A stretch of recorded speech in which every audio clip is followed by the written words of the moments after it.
हमने सत्स्वरूप परमात्मा की, सत्स्वरूप परमात्मा परमात्मा यह देखा, विष्णु की भक्ति देखा।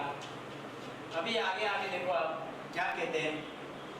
राजा राव बादशाह युग में तपस्या कर फल पावे। यह एक एक भक्ति का गुण दिया हुआ है, गुण कि कौन से भक्ति से आपको क्या मिलने वाला है और आपने क्या करना चाहिए, आपने करना क्या चाहिए, क्या यह भक्तियां करनी चाहिए आपने, यह गुरु महाराज बताना चाहते हैं। तपस्या कर फल पावे, इनमें फेर करारी खाचे, देवलोक में जावे। क्या कहते, राजा राव बादशाह युग में। अब राजा कैसा होता है, राजा कैसा होता है, कैसा बनता, मतलब कौन से पुण्य से बनता, और बादशाह कौन से पुण्य से बनता। राव यानी राजा के नीचे राव यानी राजा के नीचे की पदवी है, यह राजा। बादशाह यानी राजा के ऊपर की पदवी है, जो 10-12 राजा का बादशाह रहता। 10-12 राजा जो रहते, 10-12 राज्य रहते, उस 10-12 राज्य का जो मेन रहता है, मालिक रहता है, वो बादशाह रहता है। और राव यानी राजा के नीचे राव, यानी यह अमीर तो ये ज्यादा अमीर, तो ये बहुत ज्यादा अमीर, छोटी सी भाषा में बहुत सुखी, मैं समझ के चलो। अब क्या कहते हैं, राजा राव बादशाह युग में तपस्या कर फल पावे। अब यहाँ पे मनुष्य में आया है, यहाँ पे मनुष्य देह में आया हुआ है, मनुष्य देह में तपस्या कर रहा, क्या कर रहा, अब ख्याल में लाना एक एक चीज। मनुष्य देह में तपस्या कर रहा, तपस्या की तो अगले जन्म में, ख्याल में लाओ, तुरंत अगले जन्म में नहीं, आपको पूरी यह सब जो भी किया होगा आपको काटना है, आपको नरक भी काटना है। फिर उसके बाद में जब मनुष्य देह मिलेगा, तब तपस्या का फल क्या रहेगा, तो राजा बनेंगे। अगर आपने तपस्या अच्छी की होगी और बहुत अच्छी की होगी तो आप बादशाह बनोगे, बादशाह। अगर आप तपस्या आपने थोड़ी कम की होगी तो आप राजा बनोगे, और आपने तपस्या और थोड़ी कम की होगी तो आप राव बनोगे। ख्याल में क्या तपस्या का फल क्या है, तपेश्वरी से राजेश्वरी, और राजेश्वरी से नरकेश्वरी, ये तपस्या का फल है। तपस्वरी से राजेश्वरी, राजेश्वरी से नरकेश्वरी, तो आखिर में नरक में जाना ही पड़ता है। तपस्वी नेक्स्ट अगले जन्म में राजा बनेगा और नरक में जाएगा वापस। कोई राजे नरक में नहीं जाते तो देवी देवता बनते, अच्छी भक्ति करते, ऐसी भी चीज है। तो राजा राव बादशाह यह तपस्या कर करके बनते हैं। इनमें फेर करारी खाचे, और बहुत ज्यादा तपस्या की, यानी यह जो तपस्या है इसमें और ज्यादा तपस्या की, करारी यानी थोड़ी और ज्यादा तपस्या, दम लगा के, जोर लगा के तपस्या की, तो देवलोक में जाए। कहाँ जाते फिर वो, देवलोक में जाते। मतलब इतनी तपस्या करने के बाद अगले जन्म में मिला क्या आपको, क्या मिला, देवलोक मिला। और क्या मिला, राजा बादशाह। मतलब राजा बादशाह, यह तो 84 का देह हो गया, 84 लाख योनियों का देह हो गया राजा बादशाह। और देवलोक, तो यह देवलोक स्वयं मनुष्य देह की चाहना करते, मतलब वहां पे भी आप सुखी, मतलब आपने इतनी भारी तपस्या करने के बावजूद भी फल क्या मिला, छोटा सा, वो भी कुछ देर के लिए सुखदायी, बाकी दुखदायी फल मिला। इसलिए गुरु महाराज कहते हैं, भजो तो राम भजी जो रे। समझ में आई बात। तो क्या कहते हैं आगे देखो आप, जिगसो करे एक सो जुग में, बीच बिंदु सन पावे, ताके धर्म जाय वे इंद्र, सुरते तीस सरावे। जिगसो करे एक सो जुग में। अब ये संत है, एक संत जो है वो क्या कर रहा है, वो 100 यज्ञ कर रहा है जग में, 100 यज्ञ करता और साथ में उसके साथ एक अश्वमेध यज्ञ करता, अश्वमेध यज्ञ, 100 यज्ञ और ये अश्वमेध यज्ञ, 100 यज्ञ और एक अश्वमेध यज्ञ, 101 यज्ञ। अब 101 यज्ञ वो भी कैसा करता, बीच बिंदु से न पावे, मतलब बीच में कुछ भी विध्वंस नहीं होना चाहिए वो यज्ञ का, मतलब बोलते उसको, उसमें कुछ पवित्रता जपनी चाहिए वो यज्ञ, विघ्न नहीं आना चाहिए, वो विघ्न नहीं आना चाहिए। 101 यज्ञ जब करता है, 100 यज्ञ और प्लस एक अश्वमेध यज्ञ, अश्वमेध यज्ञ थोड़ा सा कड़क रहता है, यानी भारी रहता है, यानी थोड़ा कठिन रहता करने के लिए। तो 101 यज्ञ करता है, 100 यज्ञ भी इतने सोपे नहीं रहते, उसमें अश्वमेध यज्ञ और भी कठिन रहता, बीच बिंदु सन पावे, और इसमें कोई विध्वंस नहीं होना चाहिए, इसमें नाट नहीं लगनी चाहिए, कुछ भी ऐसी कुछ गलत बात नहीं होनी चाहिए, अशुभ बात नहीं होनी चाहिए, ताकि धर्म जाए वे इंद्र। इतना करने के बाद यह शरीर छूटने के बाद, शरीर छूटने के बाद कहाँ जाएगा, इंद्र बनेगा। इंद्र यानी क्या, 33 कोटि देवताओं का राजा इंद्र बनेगा। फिर इंद्र क्या चाहता वापस, मनुष्य देव दो, हे प्रभु मानव धन दीजिए। क्या पाया, ख्याल में है क्या, आप ख्याल में लाओ गुरु महाराज क्या कहना चाहते, गुरु महाराज क्या कहना चाहते कि भक्ति का कर रहा है, अगर यही तुझे चाहिए तो तू तो मनुष्य देह में है, ऑलरेडी मनुष्य देह में है, इंद्र बनने के बाद वापस मनुष्य देह ही मांगेगा, तो भक्ति क्यों कर, ख्याल में बात क्या कहते हैं, ताके धर्म जाय वे इंद्र सुर 33 सरावे, 33 कोटि देवी देवता इसकी सराहते, यानी तारीफ करते, महिमा करते, तारीफ करते, महिमा करते, क्योंकि इंद्र जो राजा है, 33 कोटि देवताओं का राजा इंद्र है। तो यह भी देखो आप, 101 यज्ञ करने के बाद वो भी अच्छे से बढ़िया, उसमें कोई भी छोटी मोटी भी गलती नहीं होनी चाहिए, कोई विध्वंस नहीं होना चाहिए, ऐसा जब करोगे तब क्या बनोगे आप, इंद्र, यहाँ पे राजा, यहाँ पे देवता। अब आगे देखो क्या कहते हैं, सुकृत पले बंधो जहां जहां लग दिन दिन नर होई, फूटे दाम पलक नहीं राखे कोलू तजे बिछोई। अब देखो आप बहुत आशा करके कड़क तपस्या की, कड़क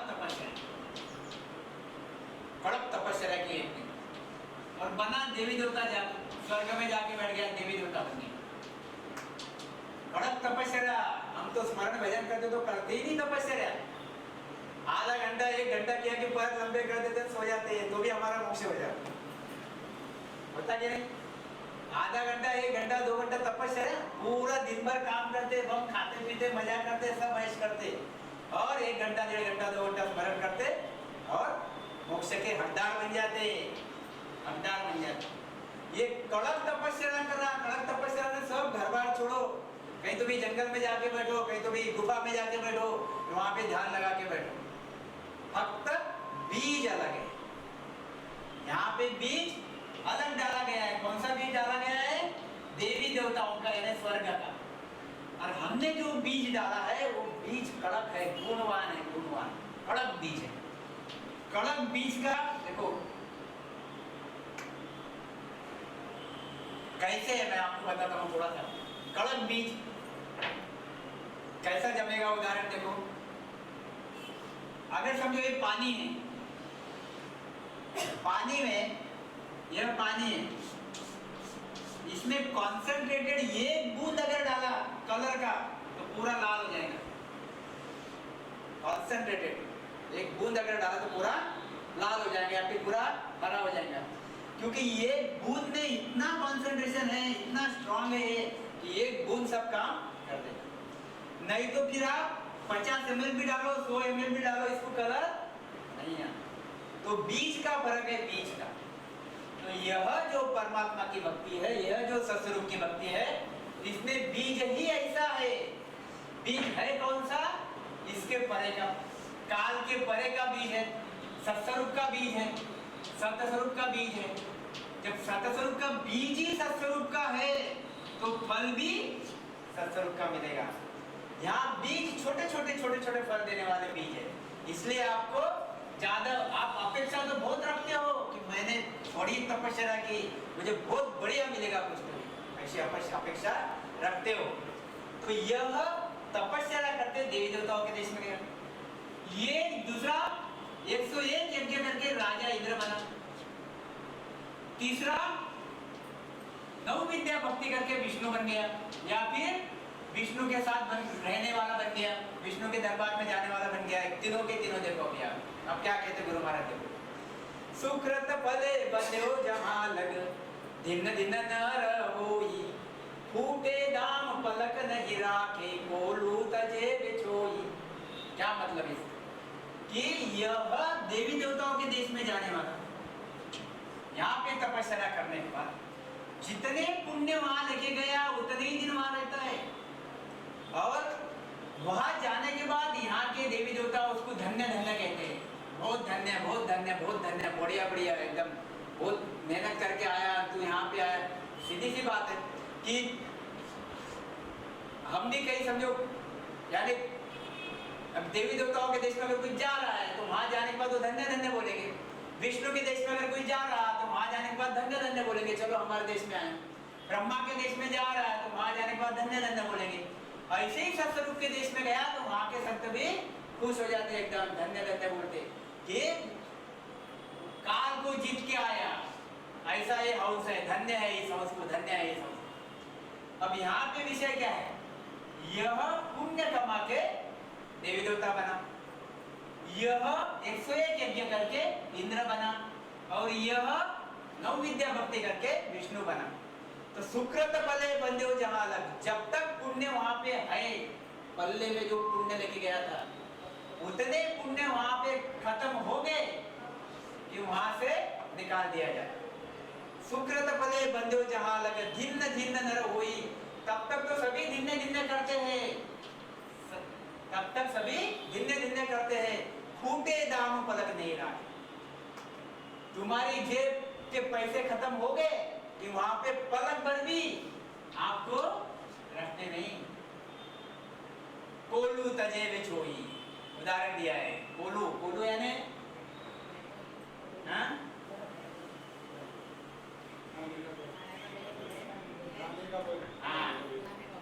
ये गाड़ी का बैल, या फिर अपन रस निकालते ना, ये हो गए आपके गन्ने, बराबर।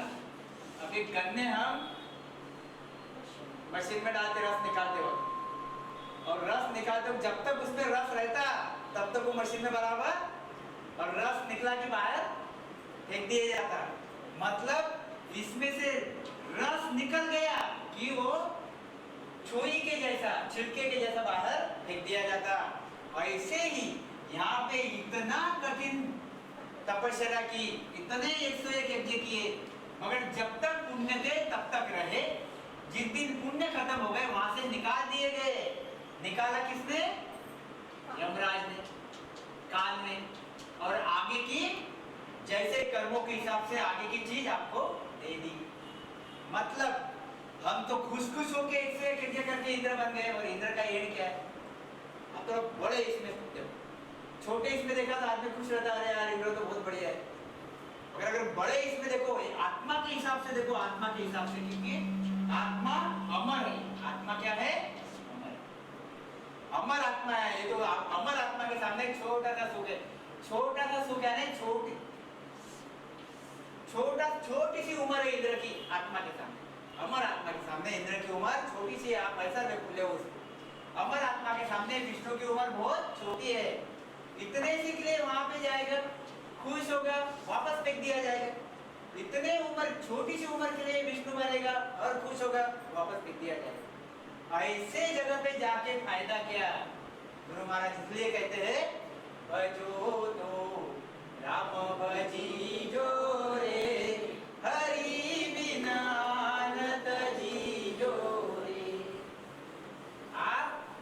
परमात्मा को छोड़ के किसी की भक्ति करो मत, छोड़ो, तज दो, बाकी भक्तियां तज दो। छोटी सी भाषा में देखो आप, सुरते तीस देवता कहिए।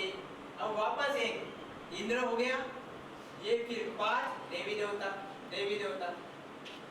सुरते तीस देवता कहिए, सुकृत कर कर हुआ, मुक्ति मुख परम पद कहिए, तासु रह गया जुआ। हम 33 कोटि देवी देवताओं की भक्ति करते, संसार के लोग 33 कोटि देवी देवताओं की भक्ति करते।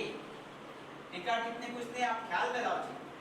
सूरत 33 देवता की ये कई, ये स्वर्ग देखो आप, ये स्वर्ग 21 स्वर्ग है, 21 स्वर्ग। और ये राजा इंद्र, ये राजा इंद्र 21 स्वर्ग है। अब ये मृत्यु लोक में हम बैठे हुए हैं। अब 21 स्वर्ग में देवी देवता बनते कैसे, बनते कैसे? आप देखो चीज ख्याल में रखो। हम कैसे बने? हम बने गर्भ में आके, गर्भ में आए, उल्टे लटके, देवी देवता कैसे बनते? देवी देवता वहां पे गर्भ से थोड़ी बनते। देवी देवता कैसे बनते? पुण्य से बनते, पुण्य से। पुण्य यानी यहाँ पे जब तुम पुण्य करते हो, यहाँ पे जब तुम पुण्य करते हो, सुकृत, सुरते तीस देवता कहिए, सुकृत करोगे, सुकृत कर कर हुआ। यहाँ का शरीर छूटने के बाद आप यहाँ पे देवी देवता के देश में जाके बैठते हो, यानी देवी देवताओं का तेज पुंज का शरीर धारण करते हो, तेज पुंज का शरीर धारण करते हो। सुकृत यानी पुण्य कर्म लेके जाने के बाद। अब यहाँ पे एक ने सुकृत बनाए, सुकृत बनाए, शरीर छूटा, देवी देवता में जाके बैठ गया। ऐसे 33 कोटि देवी देवताओं में बहुत बहुत अंश है, बहुत आत्मा है जो देवी देवता बन के बैठी हुई है। अब गुरु महाराज क्या कहते हैं? मुक्ति मुख परम पद कहिए। मुक्ति यानी विष्णु, वैकुंठ यानी मुक्ति, मोक्ष यानी परब्रह्म, मोक्ष यानी परब्रह्म, और परम मोक्ष यानी सतसंग, यानी सत्संग। समझ में आई बात? विष्णु, यह तो देवी देवता स्वर्ग में जाके बैठे, मतलब विष्णु से भी अलग रह गए, मतलब मुक्ति भी उनको मिली नहीं। परब्रह्म तो बहुत दूर की बात, और सत्स्वरूप तो सोचने जैसी भी बात नहीं है, सोच सकने में भी नहीं मिलेगा, सोचने जैसी भी बात नहीं है। मतलब इन तीनों से जुआ यानी अलग ही रहे, अलग ही रहे, यानी मुक्ति भी नहीं मिली। आप यूं समझो आप कि इतने सुकृत, इतने पुण्य कर्म कर करके ये रिजल्ट क्या है, अंत रिजल्ट क्या है? हमारी देवी देवता बने, और देवी देवता बने फिर वापस वही बात कि मनुष्य देह की चाहना फिर करें, और फिर परमात्मा के देश में जाने की कोशिश करें मनुष्य देह मिलने के बाद। इसलिए गुरु महाराज वही कहते हैं कि भजो तो राम भजी जो रे। यहाँ पे बाकी ये भक्तियां करोगे तो आपको ऐसी स्थिति बनेगी। क्या कहते हैं? मुक्ति मुख परम पद कहिए, तासूरे गया जुआ। क्या कहते हैं? देखो, सुकृत कियो जुग के माही, देवलोक में जावे।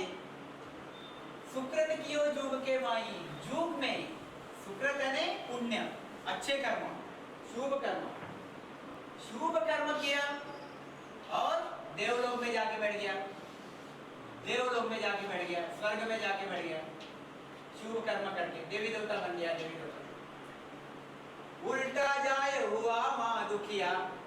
अब देखो, आप लोगों को पूछते, भाई तू शरीर छूटने के बाद कहाँ जाएगा, तेरी इच्छा क्या है? तो मैं स्वर्ग में जाऊंगा। मैं स्वर्ग में, क्या कहते लोग? स्वर्ग में जाऊंगा। और देवी देवता वहां जाने के बाद दुखी होते। अब यह ज्ञान आपको मिला तो ही तो ठीक है, तो ही समझ में आएगी बात, नहीं तो बात समझ में आती नहीं। क्योंकि जो पुराण है, जो वेद है, जो शास्त्र है, इसमें त्रिगुणी माया की ही महिमा की हुई है। यह त्रिगुणी माया जो होम काल में है, इनकी ही महिमा की हुई है। इसलिए वहां पे ये चीज मिलेगी नहीं, आपको वहां पे चीजें मिलेगी नहीं। वहां पे तो यही महिमा की हुई है कि देवलोक में जाओ, स्वर्ग में जाओ, विष्णु के देश में जाओ। शंकर बोलता मेरे पास आओ, ब्रह्मा बोलता मेरे पास आओ, विष्णु बोलता मेरे पास आओ। इनकी महिमा की हुई है। देवी देवता बोलते स्वर्ग में आओ। समझ में आई बात? अब परब्रह्म की अगर बात करो आप, तो परब्रह्म इसको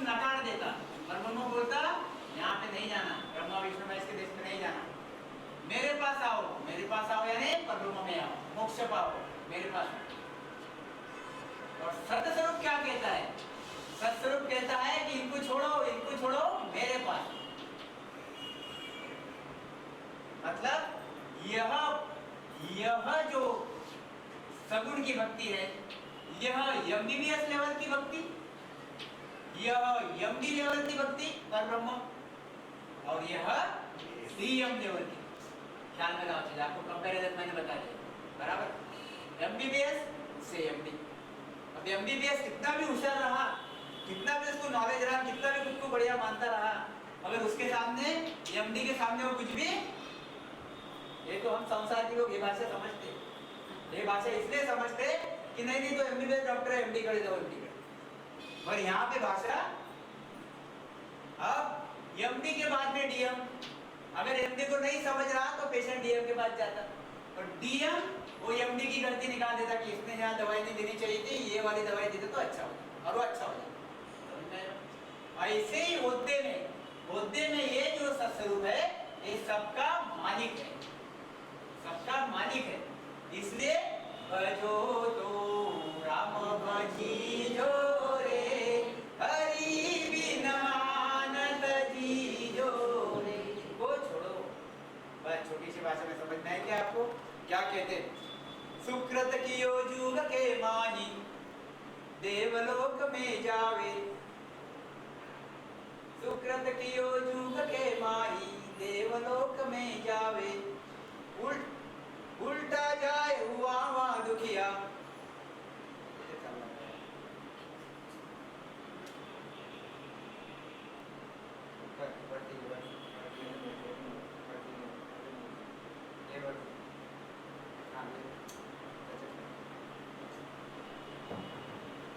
आगे जा,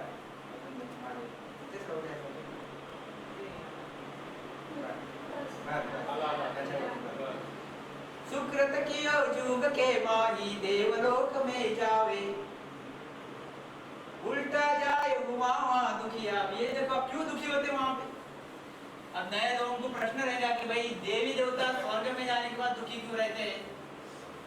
बड़ा प्रश्न है। यह प्रश्न का उत्तर अगर आपको समझ गया, जिसको ये चीज समझ गई, वो कभी ये भक्ति नहीं करेंगे। वो उससे ऊंची वाली भक्ति जो सत्स्वरूप की भक्ति है, वो ही ढूंढेंगे। उल्टा जाए वहाँ दुखिया। देखो आप, यहाँ से देवी देवता बन गया, देवी देवता बन गया। देवी देवता बन गया यानी क्या है? पुण्य कर्म लेके गया। आत्मा तो वही है, यहाँ पे जो आत्मा थी वही आत्मा वहां पे है। आप ख्याल कराओ, शरीर बदला, शरीर बदला। यहाँ पे जो कर्म थे मनुष्य देह में भोगने के लिए दिए, यहाँ जो कर्म है देवी देवताओं के देश में भोगने के लिए दिए, पुण्य कर्म बड़े और अच्छे, तो हिसाब से यहाँ पे वो भोग रहा, सुख भोग रहा। मगर उसको यहाँ पे इतना ज्ञान है, इतना ज्ञान है कि यह शरीर छूटने के बाद मुझे पाप कर्म भी भोगने हैं। यह ज्ञान उसको है। कौन सा ज्ञान उसको है?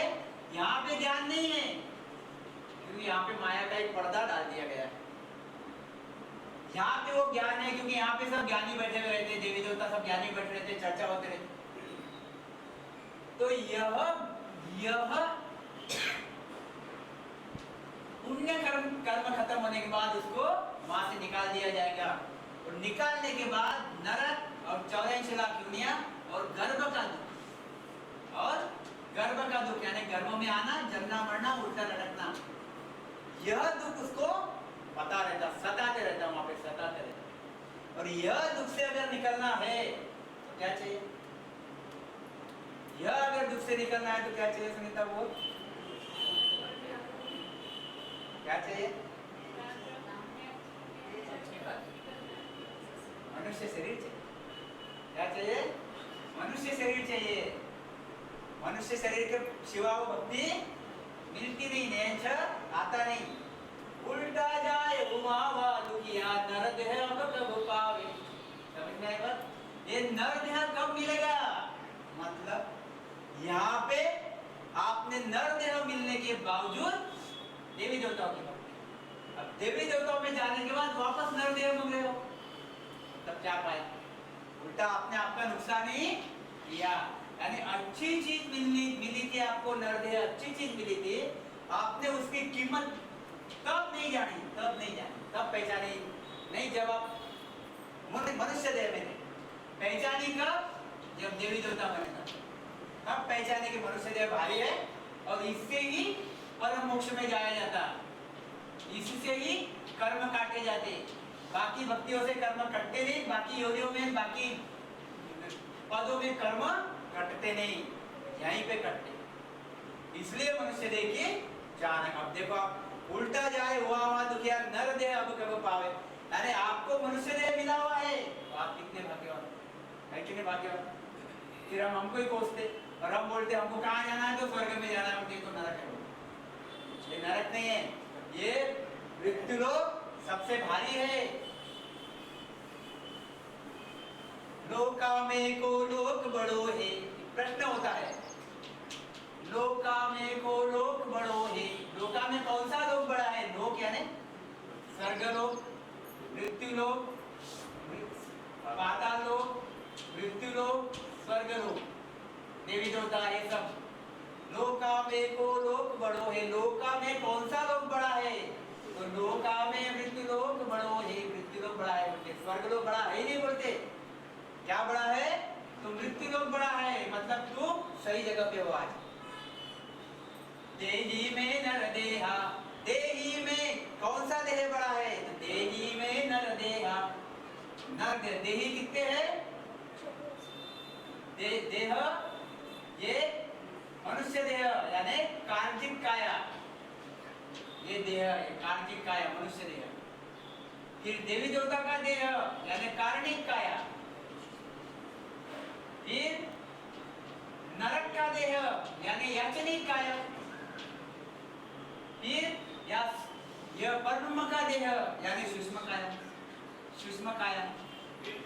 और सत्स्वरूप का देह यानी दिव्य काया, दिव्य काया। 5 काया है, 5 काया है। कौन सी काया है? कार्तिक काया जो मनुष्य देह में मिली, मलमूत्र की काया सबसे हल्की, सबसे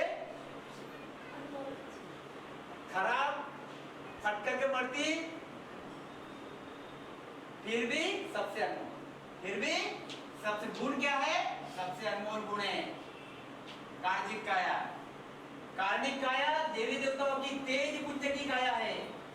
याचनिक काया तो याचनी की है, मतलब वो तो सबसे खराब है। सूक्ष्म काया परब्रह्म की काया है, और दिव्य काया यानी दिव्य काया है, उसका तो कहना ही नहीं। तो ये 5 काया है।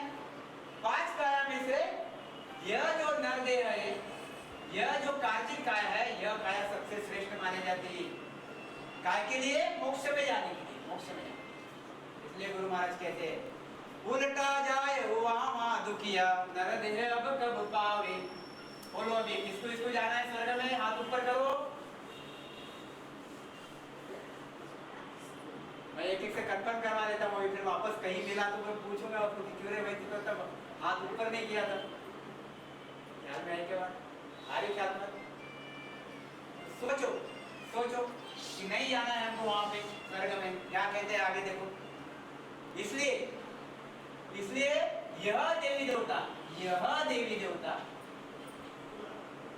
यह देवी देवता ही नहीं, यह ब्रह्मा, यह विष्णु, यह शंकर, यह सभी क्या चाहते?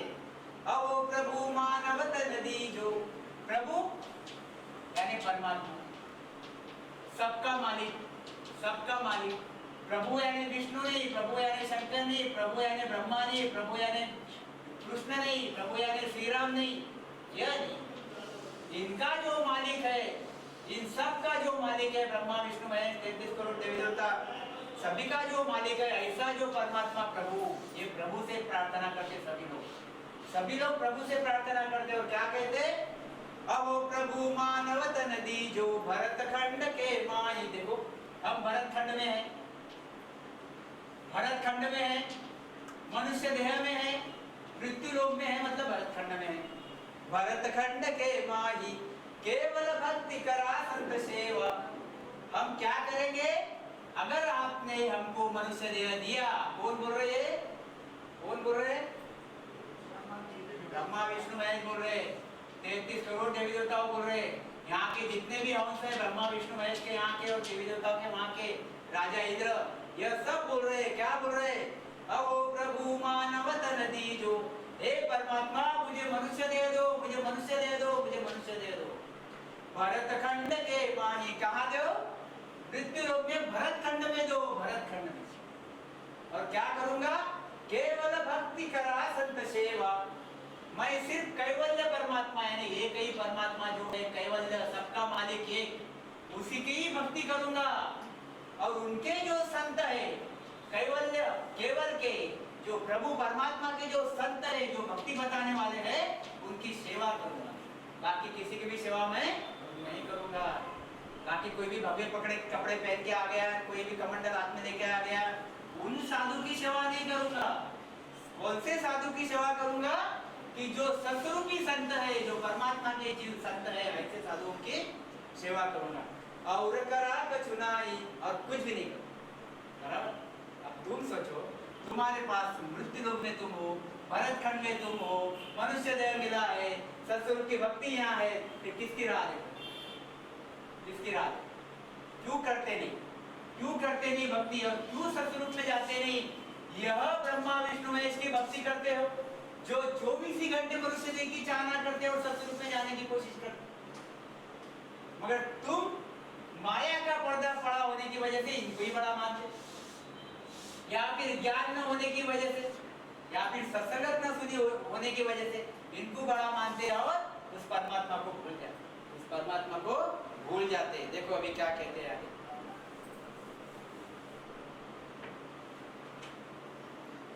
ऋषि धर्म वो कहिए भाई, इंद्रिया दमन जप जप जुग तप जुग माई। अब वापस गुरु महाराज ने ऋषि मुनि देखे आपने, भारी भारी ऋषि मुनि होके गए। ऋषि मुनि त्रेता में द्वापर में ऋषि मुनि होते थे। ऋषि मुनि उम्र भी बहुत बड़ी रहती थी, लंबी रहती थी, और इतने कड़क तपस्वी रहते थे, कड़क तपस्वी, सादे सादे सादे नहीं रहते थे, और रियल तपस्वी रहते थे, रियल सही में तपस्वी रहते थे, कड़क बिल्कुल नीति से रहते थे, नीति से। ऋषि धर्मो कहिए भाई, इंद्रिया दमन तप जुग माई। ऋषि धर्म क्या है? 5 जो इंद्रिया है इनको मारना, यानी इनके मोह में नहीं पड़ना, मारना। ऐसा वो यही तप वो करते हैं, यही तप करते हैं। और जो ऋषि धर्म, देवी देवताओं की भक्ति करने वाला ऋषि, विष्णु की भक्ति करने वाला, शंकर की भक्ति करने वाला, ये ऋषि धर्म निभाते। तप करते, तप कौन सा करते? इनकी भक्तियां करते और 5 वासना से दूर रहने की कोशिश करते, यह तप करते। इंद्रिया दमन तप जुग माई, मंत्राधिक गायत्री साज।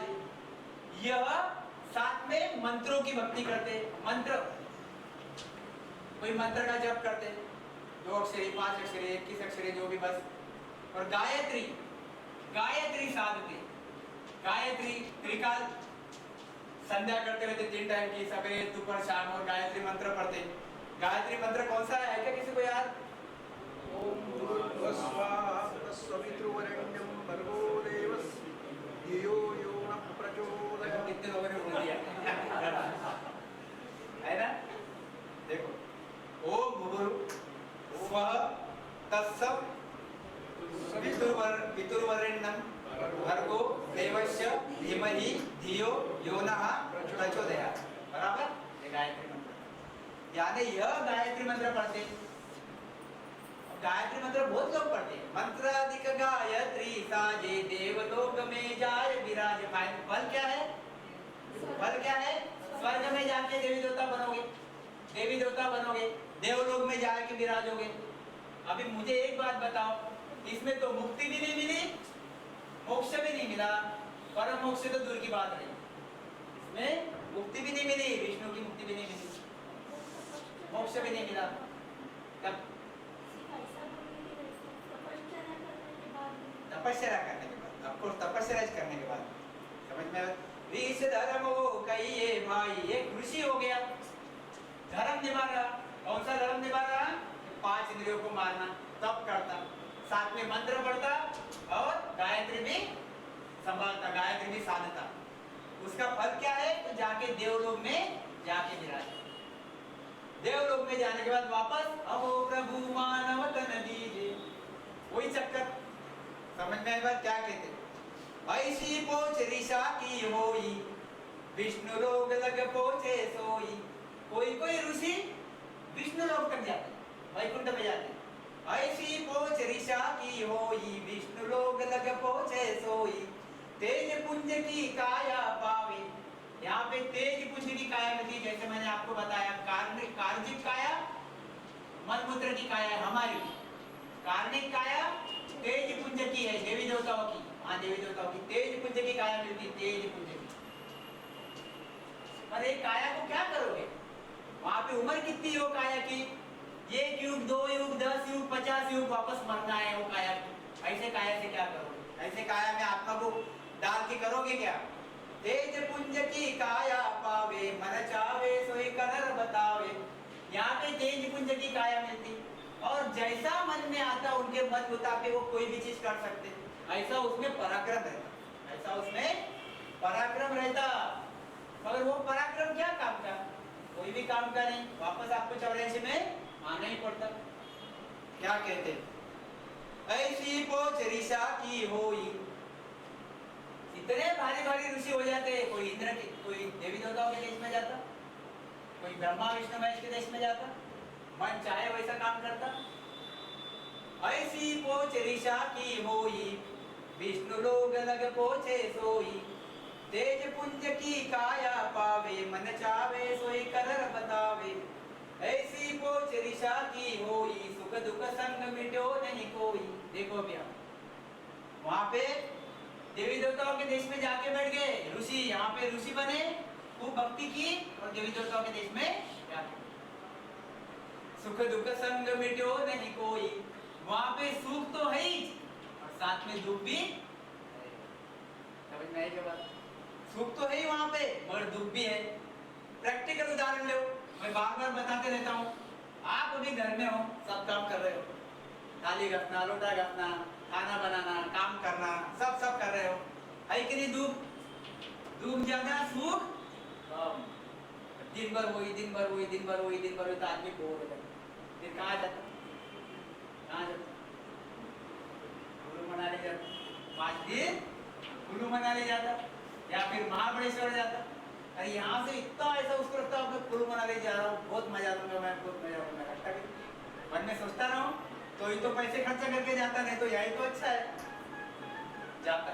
तो वहां जाने के बाद सब पूरा सुखी रहता क्या? वहां पे कितना सुख मिलता उसको? 60% और 40% दुख ही रहता। कौन सा दुख? खाने में कुछ तकलीफ, पेट में कुछ तकलीफ, शरीर है, मन है, मन साथ में है। यहाँ पे भी मन गया क्या? लगाइए, यहाँ पे भी मन लगाइए। जब तक मन साथ में है, आपको सुख और दुख दोनों भी आपके साथ। मतलब यहाँ पे आपको लग रहा है कि मैं दुखी हूँ, स्वर्ग में जाने के बाद आपको लग रहा मैं बहुत खुश हूँ। अगर गुरु महाराज कहते सुख दुख संग मिटो न कोई, वहां पे सुख भी है और दुख भी है, ये मिटा नहीं भाई। इसका जो संग है सुख का और दुख का, जिसकी वजह से आप डरते हो, ऐसा जो दुख है यह भी आपके साथ संग है। कौन सा दुख? छोटे मोटे तो दुख है ही, काल का दुख, काल का दुख, कर्मों का दुख, नरक भोगने का दुख, 84 लाख योनियों का दुख आपके पीछे है। सुषम वेद ऋषि किड़ी न पायो। गुरु महाराज कहते हैं मैं जो भक्ति बता रहा हूँ वह भक्ति का भेद कोई ऋषि ने नहीं पाया, कोई ऋषि ने नहीं पाया। सुषम वेद ऋषि किड़ी न पायो, परम मोक्ष को भेद न आयो। परम मोक्ष यह सूक्ष्म वेद, ये 4 वेद है। कौन से? ऋग्वेद, यजुर्वेद, सामवेद, अथर्ववेद। 4 वेद, सामवेद, यजुर्वेद, 4 वेद है। गुरु महाराज ने एक सूक्ष्म वेद निकाला हुआ है जो 4 वेदों के परे है। 4 वेदों के परे है, जो लिखने में नहीं आता, जो बोलने में नहीं आता, जो आंखों से दिखता नहीं उसकी अनुभूति की जाती है। जो चार वेद लिखने में आए, बोलने में आ रहे, ये पढ़ पढ़ के आप सीख सकते हो, सीख के खुद में उतार सकते हो। मगर ये सूक्ष्म वेद ऐसा है जो पढ़ने में नहीं आता, जो लिखने में नहीं आता, उसको सत्स्वरूपी संत अगर मिला तो ही उसकी अनुभूति हमको होती है, नहीं तो नहीं होती, नहीं तो नहीं होती। वो सिर्फ पढ़ने से बाणी पढ़ ली सूक्ष्म वेद नहीं, बाणी पढ़ ली, बाणी सुन ली, खूब ज्ञान बोल दिया, ज्ञान सुन लिया, खूब राम राम कर लिया, तो भी सूक्ष्म वेद नहीं मिलता। सूक्ष्म वेद तभी मिलेगा जब सूक्ष्म वेदी तुम्हारे पास बैठा है, सद्गुरु। यह सद्गुरु के साथ लगोगे, सद्गुरु के साथ लगोगे, यानी नैनचर के साथ लगे रहोगे, नैनचर के साथ लगे रहो तो आपको नैनचर की प्राप्ति। तो यह ऋषि जो है, इनको सद्गुरु तो कभी मिले ही नहीं। गुरु मिले मगर सद्गुरु मिले नहीं। इन्होंने कौन सी विद्या की? यह कर्मकांड वाली विद्या की, कर्मकांड वाली विद्या। और कर्मकांड में सूक्ष्म वेद मिलता नहीं, कर्मकांड में सूक्ष्म वेद मिलता नहीं। सूक्ष्म वेद की एक प्रक्रिया है। सूक्ष्म वेद की प्रक्रिया कौन सी है? कि ऐसे संत के पास जाना पड़ता जिस संत में वो सूक्ष्म वेद है। ध्यान में रहो जी, जिस संत में वो सूक्ष्म वेद है और उस सूक्ष्म वेद के संत के पास जाने के बाद आप उसको जब निज मन देते हो, जब ये सूक्ष्म वेद की मेहरबानी आप पे होती है, जब मेहरबानी आप पे होने के बाद आप में भी वो प्रकट होता है। ये न पढ़ने से प्रकट होता, न सुनने से प्रकट होता, यह संत के पास जाना पड़ता, यानी राम स्मरण करना पड़ता है, तब प्रकट होता है। ऐसा जो सूक्ष्म वेद है, यह सूक्ष्म वेद इन संतों को तो कभी मिला ही नहीं। यह जो ऋषि मुनि है, इनको ये मिला ही नहीं। जब ये मिला ही नहीं, जब बीज ही नहीं था, तो फल सत्स्वरूप का मिलेगा कैसे? फल नहीं मिलेगा।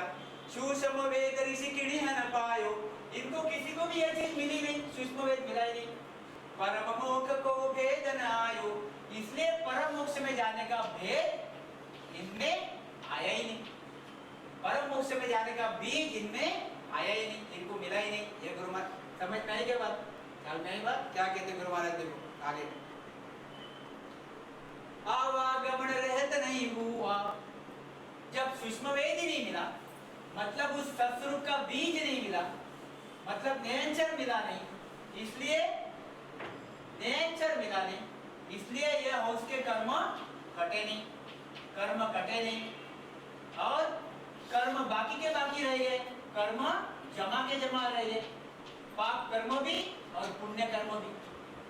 और पाप और पुण्य कर्म जमा के जमा है, इसलिए जन्मना मरना निश्चित ही, जन्मना मरना लगा का लगा ही है, चालू का चालू है। आवागमन रहत नहीं भूवा, देवलोक में सब ऋषि जुआ। यह ऋषि, यहाँ पे जो भक्ति करके गए ऋषि, यह देवी देवताओं के देश में कोई यहाँ बैठा है, कोई यहाँ बैठा है, कोई यहाँ बैठा है, कोई यहाँ बैठा है, कोई यहाँ बैठा है, और जन्मने मरने के चक्कर के परे है नहीं। यह वापस जन्मने मरने में आएंगे। और हम क्या चाहते? किसी भी पूछो भाई क्या भक्ति करना चाहता, भक्ति क्यों करता, तो क्यों करता भक्ति? मोक्ष पाने। क्या कहते हैं कि मोक्ष पाने के लिए भक्ति करता हूँ। मोक्ष पाना यानी क्या? पुनरुपि जन्मम पुनरुपि मरणम नहीं, फिर से मैं जन्मने मरने में नहीं आना चाहिए, इसके लिए भक्ति करता हूँ। और भक्ति बीज कौन सा डाला? जो जन्मने मरने का ही जो बीज डाला, अलग सोच है, अलग जाना चाहता है मुंबई और ट्रेन में बैठ गया